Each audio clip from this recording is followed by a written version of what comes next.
Yo, what's going on everybody? I'm Nathan Winicki here in the studio at BD Outdoors. And today, if you're an inshore fisherman, stay tuned because we're gonna be giving a fall update on how the bays are looking in San Diego here, but also in Southern California. You know, I love fishing San Diego Bay, Mission Bay. Those are my two kind of like specialties when I'm talking like saltwater bay fishing.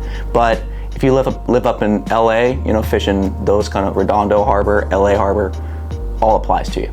So we're gonna start current conditions, kind of where to go, what setups to use, what baits to use, and yeah, let's get into it.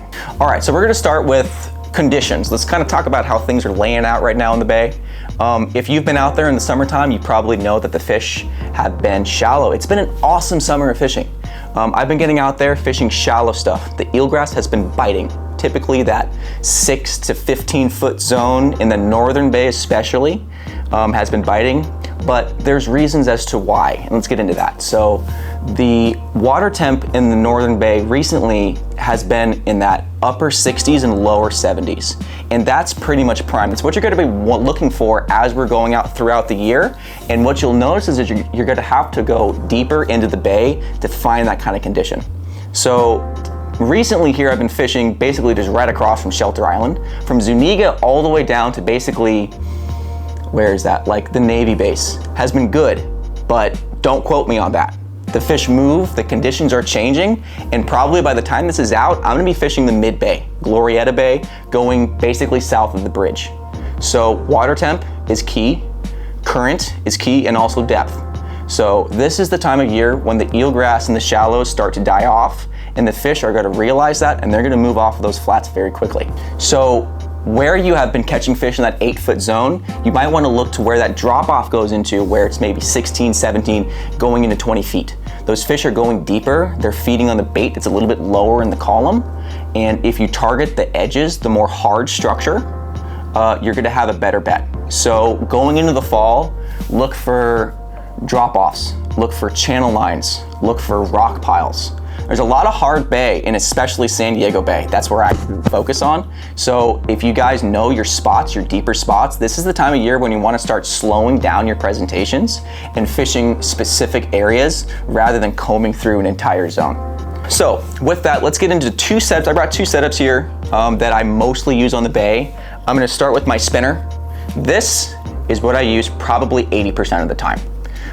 This is the Phoenix M1 nano tubes. It's rated 6 to 12 pound, 7.2. I fish on a boat. So I have a little boat, I fish in the bay. If you're a shore-based angler, I would probably go for a little bit of a longer rod, 7.6, even 8 foot sometimes, because that casting distance can play a very large role. Like I was saying, getting to those deeper zones, right? So I like this. This is actually marketed as a freshwater rod, but it works so well in the bay because it has a fast action. It's got a nice, kind of minimalist design on the back here, which gives you a ton of sensitivity. The reel I have on here, this is the Battle 3 by Penn, the 2000 size. Now, I love this particular sized reel. I've got 20-pound braid. It gets about 180 yards of 20-pound braid, which is plenty, especially when you're fishing the bay. The biggest thing you'll catch is the bat ray, so you don't need to have crazy tackle. I really like the 2000 size. If you're looking at a setup just like this, come on into the tackle shop. I work at Pacific Coast Bait and Tackle, but any of your local tackle shops will be able to help you out. Pair up your rod and your reel beforehand and see how it kind of feels, because you want the balance to be right. For me, the 2000 size is best. I know the 2500 is a much more popular size, but it literally feels half a size too big. So that's what I would say, especially with your spinning setups or the setup that you're going to be using a lot of. Make sure that it is exactly what you want. So the other setup that I mostly fish live bait, I fish cranks with this, I fish spinner baits. This is kind of my faster action rod. It's low profile. This is again a Phoenix, the Feather, 8 to 17 pounds. It's a little bit heavier, but again, it's a freshwater rod. So it's gonna have a lot of bend to it. This is kind of a moderately fast rod, which is great for spotty fishing. So you can kind of put the wood to them, but as you all know, there's halibut and there's other things around the spotties that if you hook those, you don't want a broomstick that's gonna break you off right away. You want a little bit of give. The reel I have back here is the Abu Garcia Inshore Pro.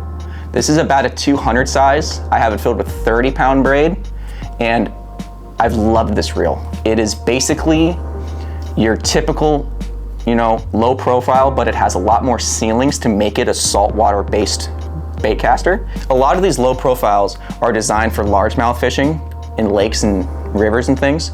And once you put them into the salt, they get destroyed. So do your research on your reel more than your rod, really. And I would certainly get a saltwater based reel and pair it on a freshwater based rod. That's worked for me, and that's kind of what I've had the most success with.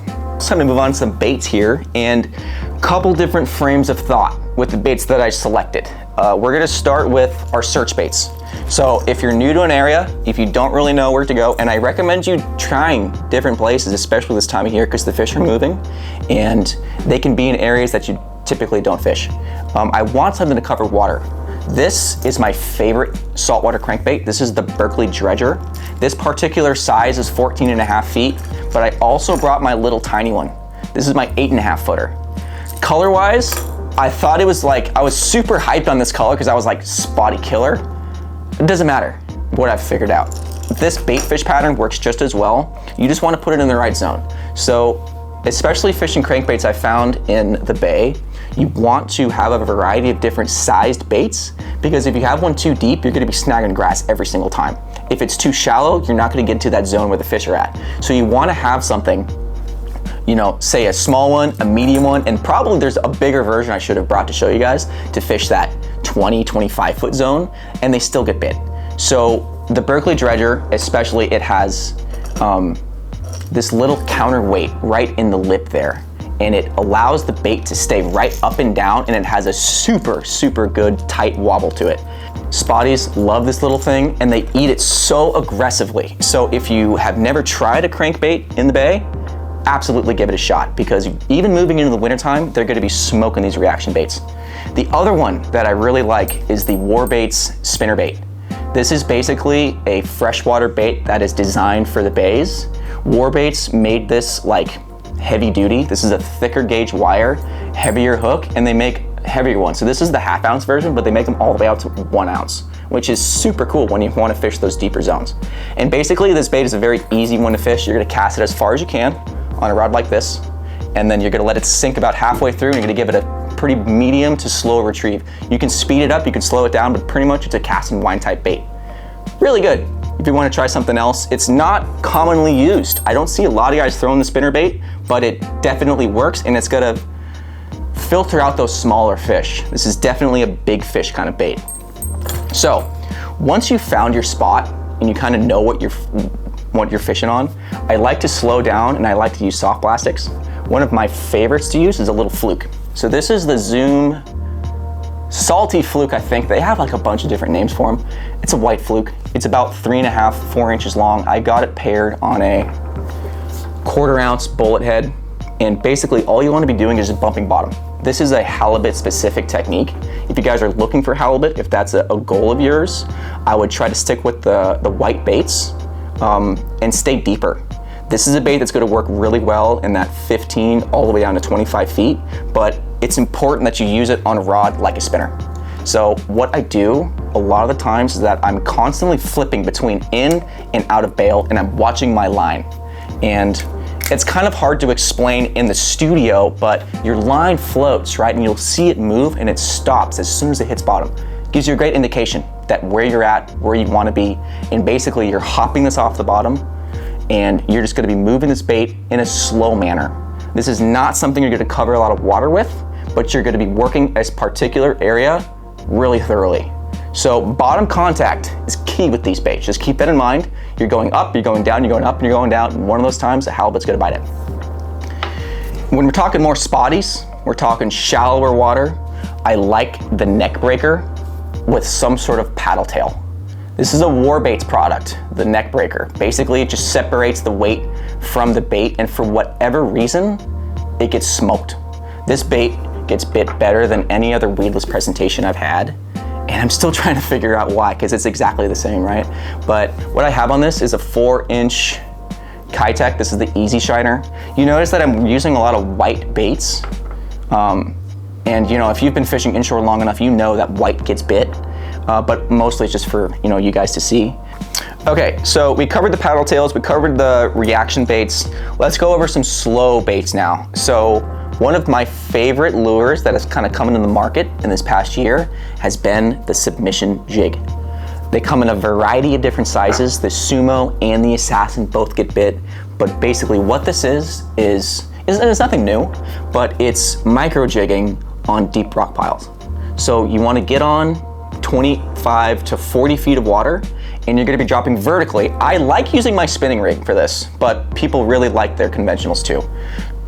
They make them from 10 to 15, 20, and 40 gram models. The ones that I have the most success with are probably the 20 grams. This one I brought in particular because it's my #1 producer. That's the pink Sumo 20 gram jig.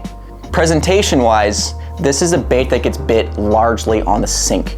So what you're gonna do is you're gonna first off spot lock or know kind of where your structure is. You're gonna cast out, you're gonna let it sink all the way down, but be very careful, not careful, but cognizant on the sink about what your line is doing, because a lot of times you're gonna get bit before it even hits the bottom. Once it does hit bottom, put it in gear, you're gonna lift up, let down, lift up, let down, wind up halfway, put it back in a free spool, let it go back down. Repeat until you get bit. That's basically it. Like any bait, you know, it takes a little bit of time to get used to it, but as long as you're fishing this on the sink and it's around hard structure, you'll catch a whole bunch of fish. I know sand bass, calico, spotties, even halibut are getting caught on these things, and basically it's just a new way to target the same fish that you've already been catching. So definitely check out submission jigs. They are a great way to kind of slow down and work a particular area. But going with the classics, I've been using gulps, drop shotting for freaking years. And I've been caught probably more halibut on gulp baits than any other artificial bait that I own. I brought 2 of them here. This is the one that I dead stick with. This is the 6-inch white fluke. I use the VMC O'Shaughnessy long shank 1.0 hook. Kind of important to use these hooks. I've used a whole bunch of different drop shot hooks, and these ones in particular get bit. They're super sharp. They are stronger than your typical drop shot hook that you might use for like largemouth. And keep in mind that this is a bait. You'll catch everything on it, but if you want to catch a halibut, keeping a rig like this on the bottom is your best way to do it. So your biggest thing, you're gonna have it on a drop shot, but you're gonna want your leader to be pretty long. I want 1.5 or 2 feet to my sinker. And what that allows it to do is keep it above all of the grass, the muck that's right on the bottom. So when you dead stick this, I'm typically never fishing the drop shot in hand. I'll put it on the bottom, put it in the rod holder, and just keep an eye on it. If you're a kayak fisherman, if you have a slower boat, if you rent a boat, this is an awesome way to cover water and always have a bait on the bottom. And I've gotten literally 10, 15 pound halibut just sitting right on the bottom. This is a little bit of a different bait. This is the 4-inch, what is it called? Minnow, starry night color, basically just a little bait fish color. I put this on the same bait I do this if I'm having trouble getting a or if it's a little bit more of a finesse bite, I'll put this on a drop shot and can it down to the bottom. So with all this said, guys, I know it's a lot of information, but head on out to the bays. This is a great time to be fishing. It's gonna get even better moving into the winter time. It's my personal favorite fishery. I love it.